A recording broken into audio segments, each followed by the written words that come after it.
میں نے کہا میری قوم کے لوگوں، پیپل سادہ کے زندہ دل مسلمانوں، آپ کی ذمہ داری بنتی ہے امام علی مقام رضی اللہ تعالیٰ عنہ کی زندگی سے آپ سبق حاصل کریں، آپ درس حاصل لیں کریں، آپ نصیحتیں لیں، آپ کی زندگی میں ان سے اجالے آنا چاہیے۔ آپ کے گھروں کے اندر جو برائیاں ہیں تو تاریخ کربلا سننے کے بعد میں ان برائیوں کا خاتمہ ہمارے گھروں سے ہو جانا چاہیے۔ جو برائیاں ہمارے گھروں کے اندر ہے ان برائیوں کو ہمیں مٹا دینا چاہیے۔ میرے عزیز دوستو، یہ اہل بیت اطہار کی مبارک زندگی ہے، یہ اہل بیت اطہار کی مبارک زندگی کہ جنہوں نے اپنی پوری زندگی اسلام کے لیے وقف کر دی۔ اللہ اکبر، اپنی پوری زندگی کو اسلام کے لیے قربان کر دیا اور یہ پیغام دیا عزیزان ملت اسلامیہ، آقا حسین نے کہ وقت ضرورت جب دین کو تمہاری ضرورت پڑے تم اپنے آپ کو پیش کرو،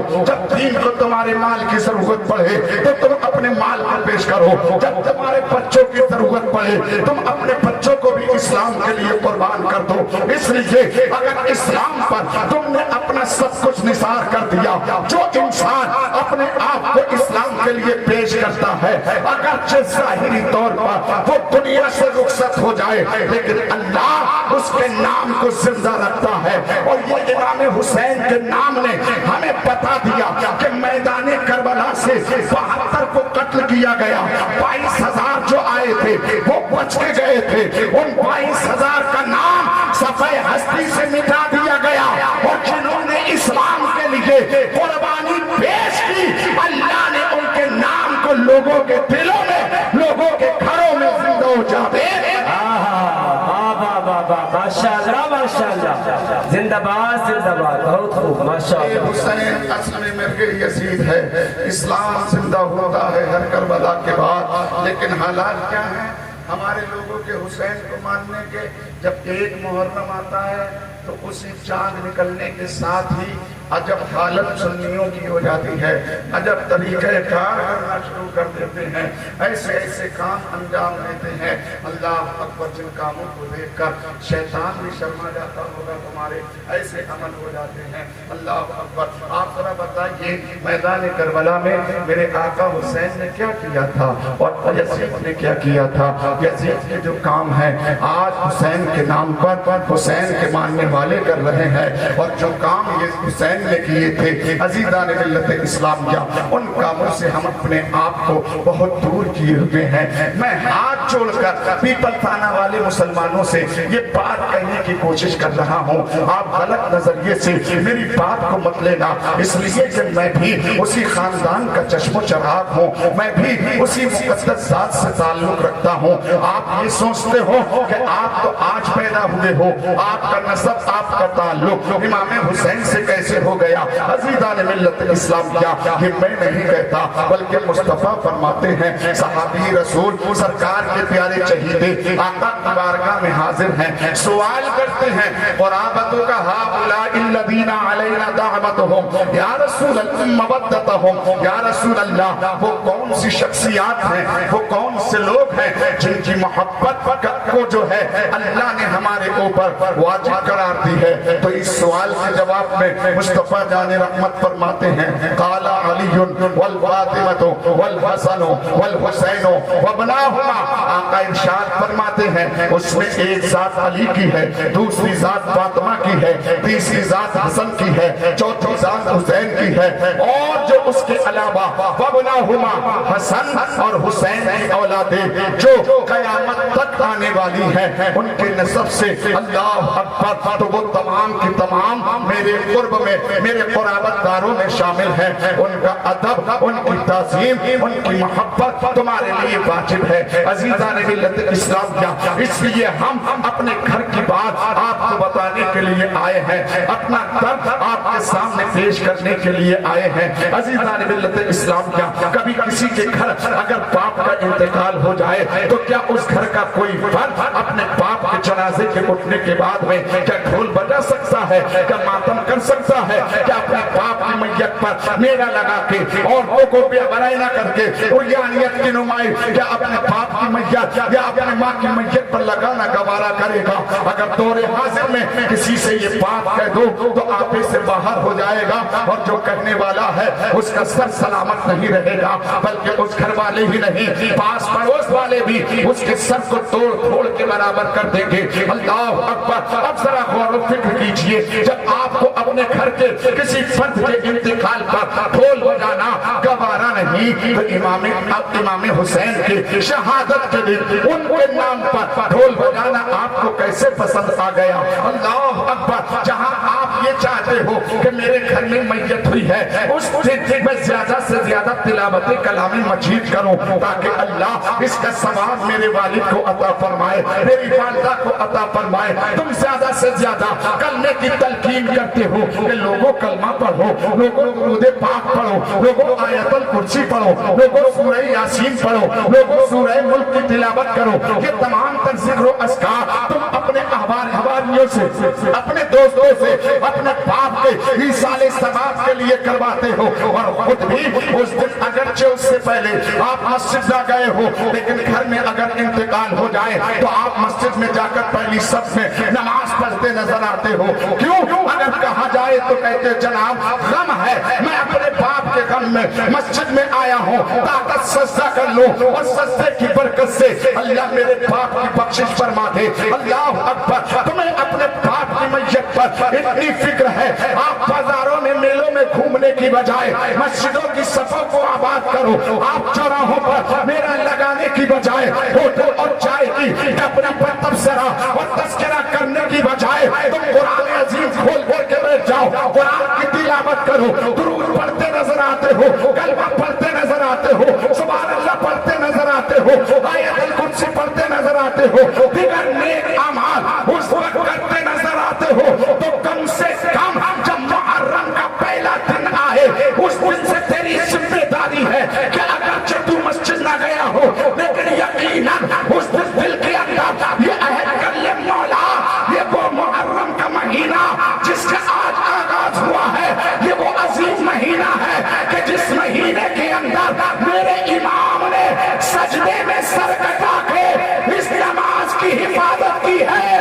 میں مسجد میں سر جھکا کے اس نماز کی حفاظت کر کے ماشاءاللہ ماشاءاللہ. زندہ باد زندہ باد. تو ہے حسین,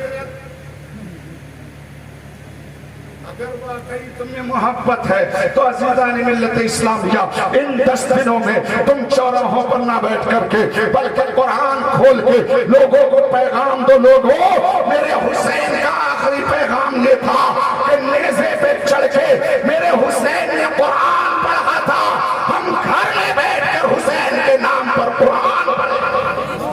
اللہ انشاءاللہ. اللہ اکبر اللہ اکبر. یا رسول اللہ. ماشاءاللہ. بولو کرو گے آئندہ؟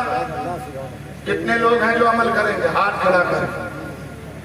سب کریں گے انشاءاللہ. اللہ سلامت رکھے, ان اٹھے ہوئے ہاتھوں کی مولا لاج رکھ لے. آنے والے سال یہ محرم میں 10 محرم تک کسی بھی خرافات میں نہ پڑیں, تمام خرافاتوں سے توبہ کر کے پہلے ہی محرم سے یہ قرآن پڑھیں, امام حسین کے لیے ایصال ثواب کریں, یہ درود پڑھیں, امام حسین کے لیے ایصال ثواب کریں, یہ کلمہ پڑھیں, امام حسین کے لیے ایصال ثواب کریں, یہ نماز پڑھیں, امام حسین کے لیے اللہ اکبر ایصال ثواب کریں. یقیناً آپ یہ عمل کرو گے, اس کا اجر جہاں اللہ بارگاہ حسین میں پہ عطا فرمائے گا وہیں اس کا بدلہ کل قیامت کے دن حسین کے صدقے اللہ ہمیں اور آپ کو بھی عطا فرمائے گا. اور ذرا ذہن کو قریب کر لیجئے عزیزان ملت اسلامیہ, ابھی مراد آباد سنبل کے اندر جو تعزیے کی درگتی ہوئی ہے سب جانتے ہیں. کتنے لوگ مرے؟ تقریباً 3-4 مر گئے اور تقریباً 35 لوگ زخمی ہوئے. بھلا بتائیے یہ تعزیہ داری ہے یا خرافات ہے؟ ابھی خوشی نگر کے اندر 20 لاکھ کا تعزیہ, پرتاپ پور پڑتا ہے